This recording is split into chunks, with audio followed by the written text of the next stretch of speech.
Lisboa acompanhar a patrulha. Foi a primeira vez que eu conheci Lisboa.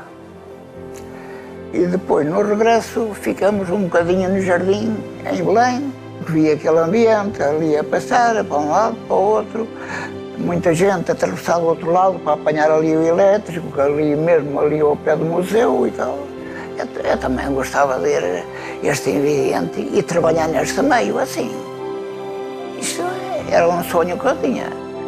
A Carris era a melhor coisa que havia. Eu saí da tropa em 44. Andei nas obras. Não tinha emprego, recorri a um amigo meu, cá da companhia, me inscreveu. E vim para cá e depois a direção pessoal da admissão me mandou mostrar as mãos.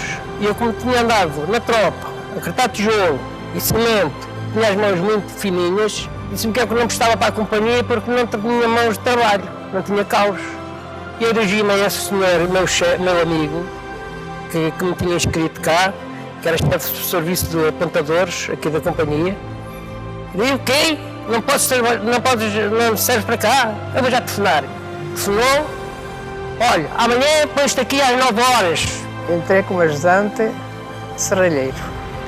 Eu já trabalhava numa oficina no Campo Pequeno, também numa oficina de mecânica, e então também comecei a fazer recados, e depois comecei a trabalhar à bancada, e depois pedi aqui ao meu irmão Diamantino para me inscrever, e entrei então. A Carris era a empresa melhor na altura que estava cá. Eu acho que foi tudo natural. Eu acho que estive na Carris como administrador e na saída, penso, do Benja Vilar Queiroz, terá sido, do Benja Vilar Queiroz. Eu estava na Carris, estava muito, era uma pessoa que tinha um grande conhecimento da empresa, conhecia profundamente já em 84, tive 76, 84, tive muitos anos para conhecer a Carris. Eu era já uma pessoa, eu era já um veterano da Carris, de 77 a 84, da nova Carris, eu era um veterano da nova Carris. Bom, e por isso penso que fui naturalmente convidado. Tive muitos patrões, que antes de vir para a Carris, que eu estava na província, ali na zona de Santarém, que sou de Ribatejo, mas patrão como este nunca tive. Para mim foi uma alegria para cá ter vindo. Lembro, até aconteceu uma coisa muito engraçada. Eu transportava-me, parece-me que ia para a Praça da Figueira, havia ali aquelas agulhas, e quando íamos a sair aqui no carro, era um carro atrelado, e atrás, um carro igual àquele, mas era um carro atrelado, tinha um vidro, e eu, como não tinha muita prática, ia com aquelas também, com aquela vassoura e com a limpa-vias. O guarda foi arrancar talvez um bocadinho de repente demais e eu bato com as costas naquele vidro que tinha aquele atrelado e arrebentou com o vidro. Tivemos que recuar. Aqui depois foi mudar de carro e depois seguimos novamente. Mas então já estou a usar de registro à companhia. Não faz mal, então a gente vai tocar de carro e depois seguimos então outros para a Praça da Figueira. O senhor não calcula as 1000 carroças que havia dentro de Lisboa. Comecei por andar a limpar o lixo nas linhas e abri-las para um lado e para o outro, limpá-las, para se mexer com as linhas. Depois é que fui chamado para ir para a escola.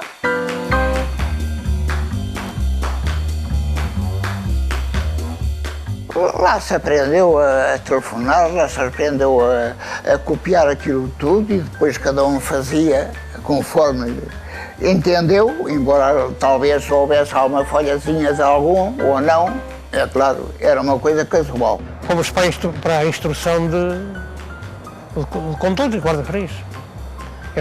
Naquele tempo era o Sr. Costa, que era o professor, corremos as carreiras todas. Para trabalhar a guarda-freio, só vai ao fim de alguns tempos, é que vai. E não vai trabalhar para todas as carreiras. A mais perigosa naquele tempo era os prazeres, que ainda hoje existe, a carreira 28. mas só vinha à Rua da Conceição. Mas era só íamos para trabalhar nessa carreira de 28, passado talvez uns 2 anos. E é claro, nestas ruas assim, a gente só para lá ia já quando já tinha assim, para lá, um bocadinho de colo daquilo que fazia. E era assim. Foi para qual? Eu, felizmente, corri-as todas. Quem tiver vontade de fazer as coisas, não há obstáculos para eles. E eu acho que já enfrentei bem. Tu disse, eu trabalhei com estes carros. 535, pois, e diversos. Então, depois o professor dizia, não, vocês portem-se sempre bem, sejam moderados, não evitar sempre conflitos.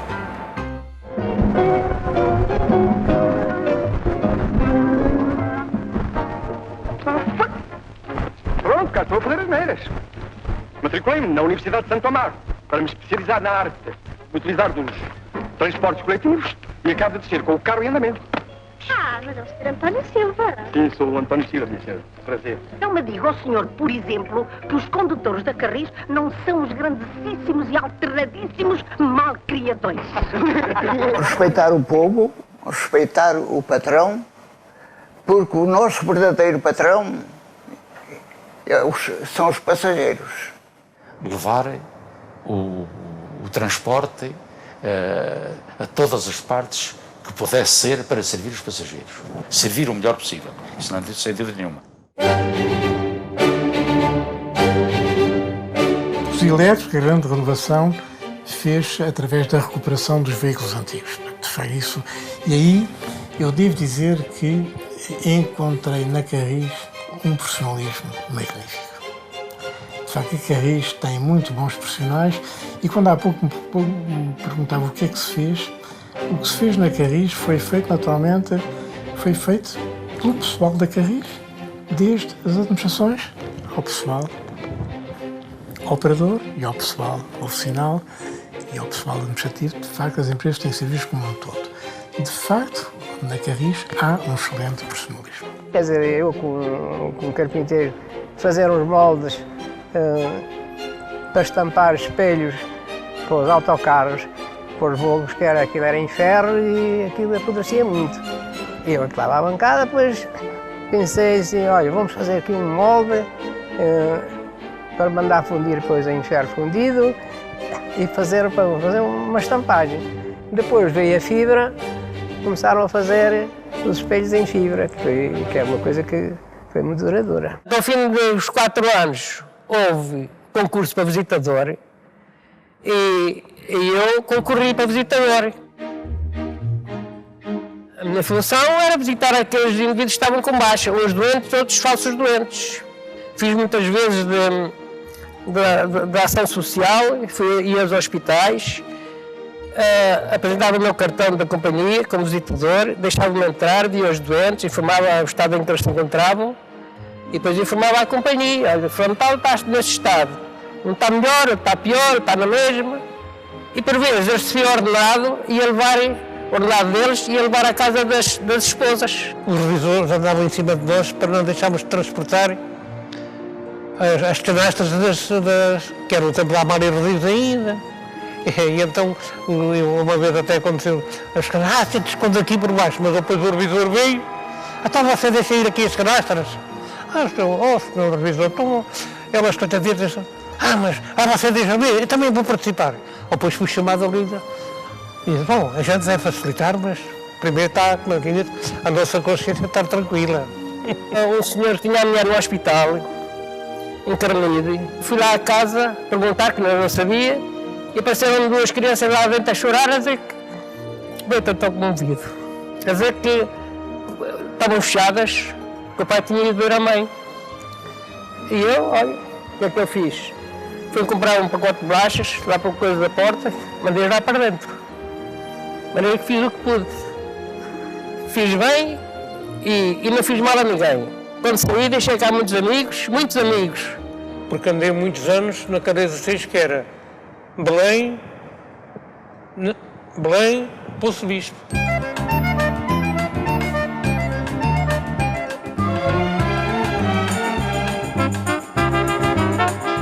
já tinha aqueles passageiros antigos, tinha muitos amigos. Aqui nesta carreira 16, o que é que eu me lembrei? Pensei em levar um autocarro de Casa de Lisboa com pessoas para ir assistir lá à inauguração da Luz em Casébel. Isto talvez em 1950 ou coisa parecida. Foi maravilha. Fomos lá se fez a patiscada, assistimos à inauguração da Luz e à noite temos por aí abaixo. Aquilo era só uma zona. Os gajos estivadores combinavam ser deles. Epá, vais para a frente, se o gajo começar por trás, a gente da frente não paga. Se ele começar pela frente, os de trás não pagam. Era coisa, mas eu já era maduro nisso e tal. E às vezes nem picava o bilhete, nem nada. Era assim, e tal. Toma lá, onde é que queres e tal. E os gajos então, às vezes revelavam para aquele passeio fora.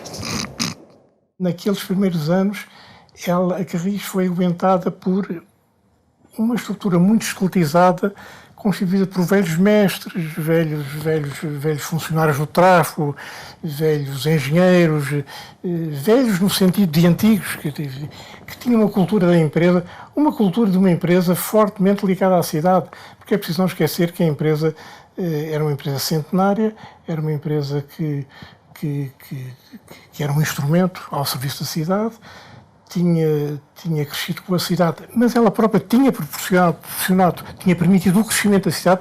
Havia uma interação entre a empresa e a cidade muito grande. A cidade e a empresa reciprocamente ajudavam-se, cresciam uma com a outra, a empresa com a Carris com a cidade com a Carris.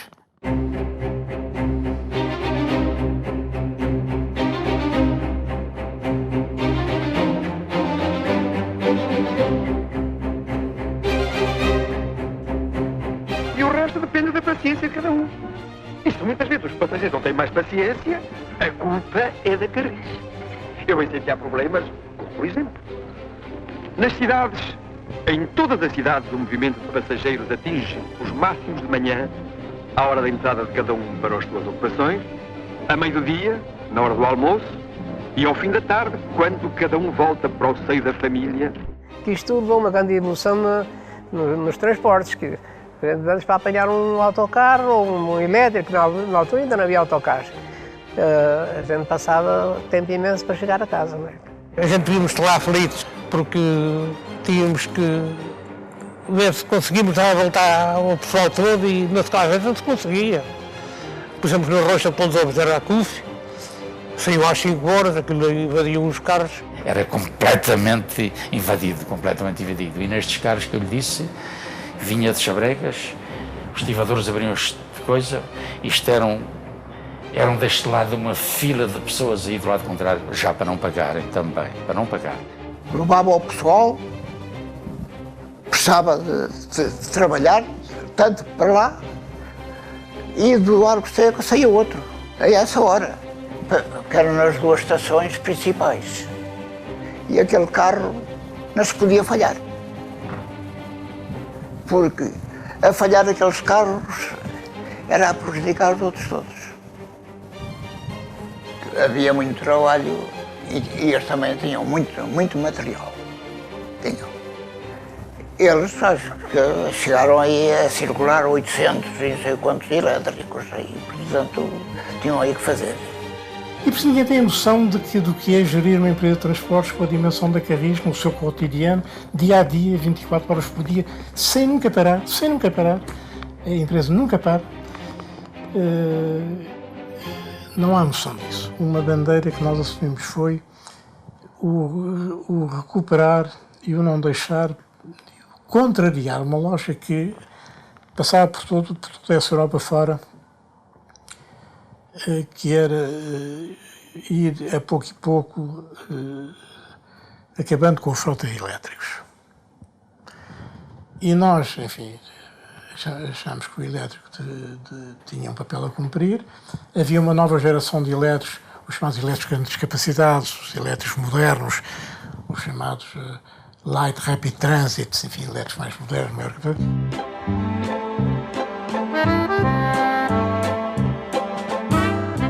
O interior do carro era, eu não digo melhor, mas andavam bem apresentados por dentro. O senhor não calcula os bancos. Os bancos dos carros eram todos empalhados. Empalhados com uma palha fina, aquilo não sei se era juncos, que era. Tinham lá uma oficina em casa, tinham lá mulheres a trabalhar, a arranjar aquilo tudo, mas aquilo tudo bem acabado, muito bem preparado. Agora os abertos sacaram umas cortinazitas ao alto, que o vento, quando lhe pegava, ia tudo, quando calhava. A gente íamos com uma capa, quando calhava, que a gente às vezes andava lá e ela começava a cair e a gente tinha que aguentar. Mas tudo se remediava. Mais tarde, então, os carros abertos puseram então uns vidros, uma armaçãozinha à frente, porque antes daquilo nós íamos a trabalhar, que os trabalhos andavam assim, nesses carros abertos. Os fechados eram do outro sistema. E os passageiros lá sentados, os bancos, os elétricos, abertos. Era tudo madeira. E os passageiros que fossem à frente ou à retaguarda tinham que apanhar a água toda. Era aquela que vinha de cima e aquela que apanhava do lado.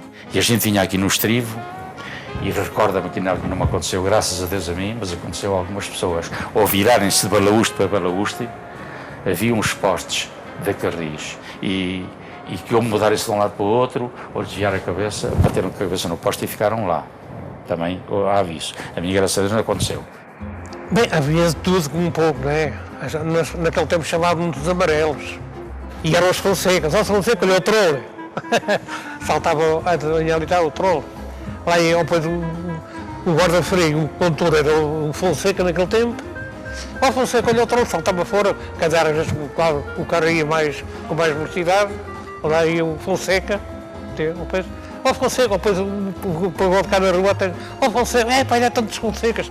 Havia duas carreiras ali que faziam operários, mas aquilo era muito aborrecido para a gente chegar a ir com uma tarifa a trabalhar e chegar ali ao meio da rua, a tirar a bandeira, o passageiro que estava adiante já não ficava contente. Mas ainda bem que aquilo também durou um pouquinho de tempo.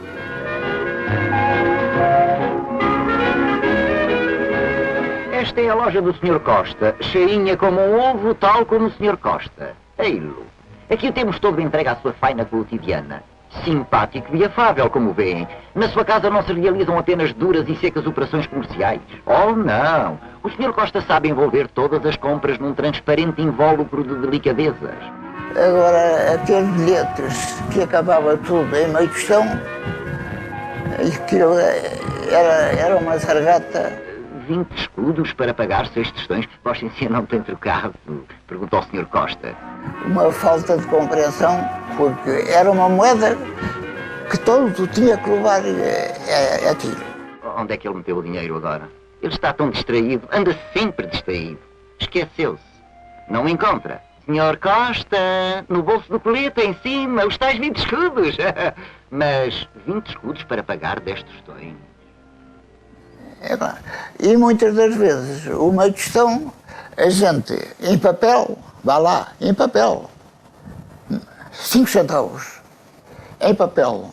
Ora, a gente a trabalhar num carro aberto, a chuva a cair e a gente aqui assim com as notas metidas nos dedos, algumas delas quando chegavam ao pagador iam quase meias rotas. Senhores passageiros, quem viaja de elétrico ou de autocarro deve respeitar os direitos dos outros passageiros e não deve querer para o condutor o mal que não deseja para si.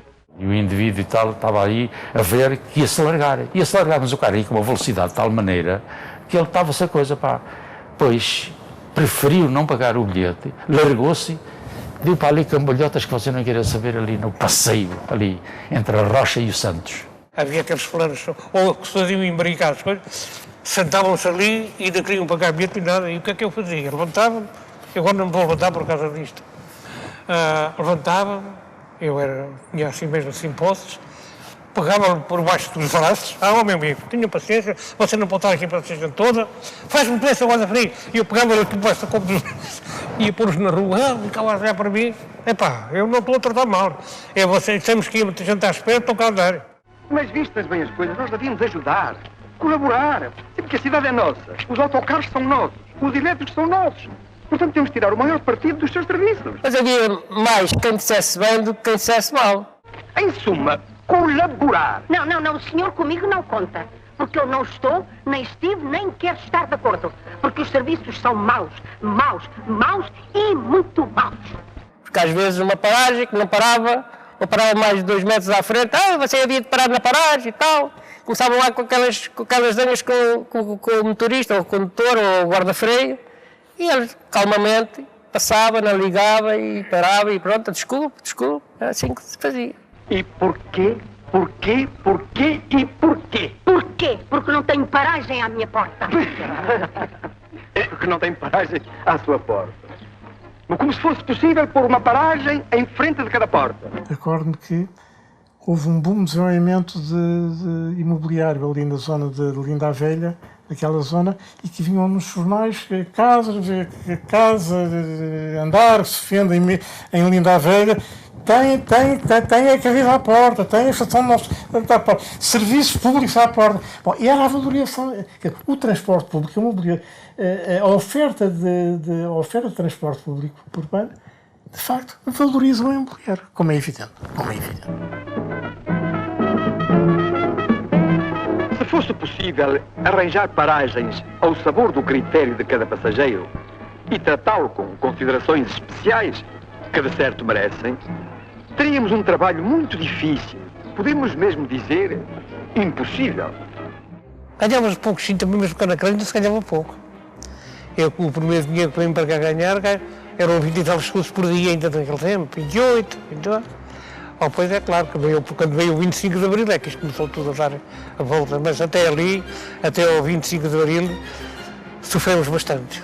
Quando eu fui para a Carris, em 77, a empresa estava a bater no fundo por via do contexto da época, como é evidente, tinha havido o 25 de Abril, e naquele período, naquele período difícil do pós-25 de Abril, a empresa, e de facto, devo dizer que foi o pessoal da empresa, foi acima de tudo o pessoal da empresa que aguentou a empresa, e a empresa tinha que se relançar, tinha que ser alavancada para se relançar e cumprir o seu destino, cumprir o seu papel de instrumento ao serviço da cidade. Isso fez, naturalmente, isso fez. Então isso tem sido uma coisa boa, de anos a anos, há grandes alterações.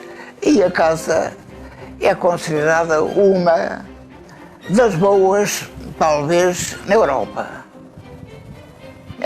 Naquele tempo, a Carris era muito pequenina, quer dizer, hoje está uma empresa com... Sim, não há aqui em Portugal uma empresa tão grande, não é?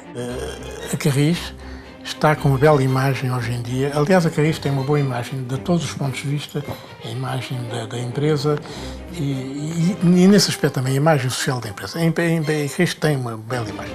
Essa consciência começou a criar-se e foi sempre acarinhada por todos nós, o papel social da empresa. Isso, indiscutivelmente, é uma bandeira que eu acho que a Carris pode brandir, enfim, legitimamente. Naquele tempo, a alfaiataria era aqui deste lado, ou depois daqui passou para a bica. Mas a farda naquele tempo realmente era muito... Hoje os colegas, é assim mesmo, os colegas hoje são uns felizardos. Apresentam-se muito bem e com estas roupas que eles usam agora, a gente era aqueles casacões. Desculpa a expressão, aqueles casacos. Os fatos que na minha terra chamavam borel. Até eles chamavam Surbeco, não sei se sabe o Surbeco, e aqueles bonés. Andávamos com aqueles fatos, era de verão e de inverno, aquilo no inverno não, olha, aguentava, e no verão... Em dias de calor a gente pensa um bocado aflitos, mas enfim, lá se ia passando. Na minha terra diziam, quem tapa o calor também tapa o frio. Num dia útil, os elétricos dos autocarros da Carris percorriam um determinado número de quilómetros. Ora bem, o somatório desses quilómetros é um determinado. Não me tem noção de qual é essa distância percorrida pelos autocarros e desta Carris num dia. Será a distância daqui a Madrid? Será a distância daqui a Paris? Será a distância daqui a Berlim? Será a distância daqui a Moscou? Será, porventura, a distância daqui a Pequim ou será mais? O que é que acha? Quando eu digo, faço essa pergunta assim, eu digo, essa pergunta feita a muita gente desta cidade e a muitos decisores, e a muitos níveis, essa pergunta feita, muita gente não tem essa noção. Foi porque eu tive, enfim, olhar para os números da Carris e tinha interesse nestes números, via as estatísticas, via os dados, as datasheets da empresa, enfim, diárias, e um dia olhei para o número de 120 e tal mil quilómetros feitos por dia, e depois pensei, então, é uma coisa brutal, eu próprio não tinha essa noção. E depois tomei uma referência, depois fui ver qual era o perímetro do Equador. São 40 mil e não sei quantos quilómetros. São 3 voltas à Terra pelo Equador num dia.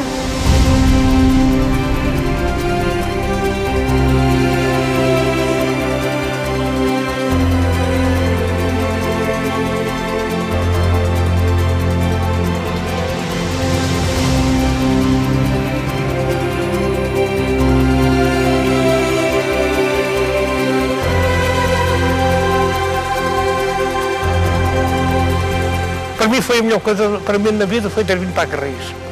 A Carris hoje é uma grande companhia e Deus lhe dê força e coragem para isso andar sempre dentro. Não, simplifica tudo. É o meu sustento, por enquanto, é o meu sustento e é o amor que eu tenho à empresa que eu servi 44 anos. Do melhor que há. Pronto, foi o meu patrão durante 43 anos e 2 meses, pagou sempre tudo. É disciplinada, é exigente, mas quando as pessoas cumprem, não é exigente, tem tudo à vontade. A Carris é classificada como uma das melhores empresas que há, na profissão que ela trabalha, da maneira que o pessoal hoje atende o público. O público hoje são pessoas, como se vê, que hoje há uma instrução mais perfeita que o que havia naquele tempo. Porque é um prestígio para nós todos. A gente dizermos, sou da Carris, gosto da Carris, que é uma empresa que cumpre com os encargos que tem também, com o povo. A casa, para mim, foi considerada uma casa minha. E foi aquela que me acolheu e eu conservei durante a minha vida ali. Carris está indelevelmente ligado a tudo aquilo que pulsa dentro de mim, que são as minhas memórias, são muitos afetos que fiz na minha vida profissional, porque também há afetos na relação profissional. Carris é a minha vida, grande parte da minha vida.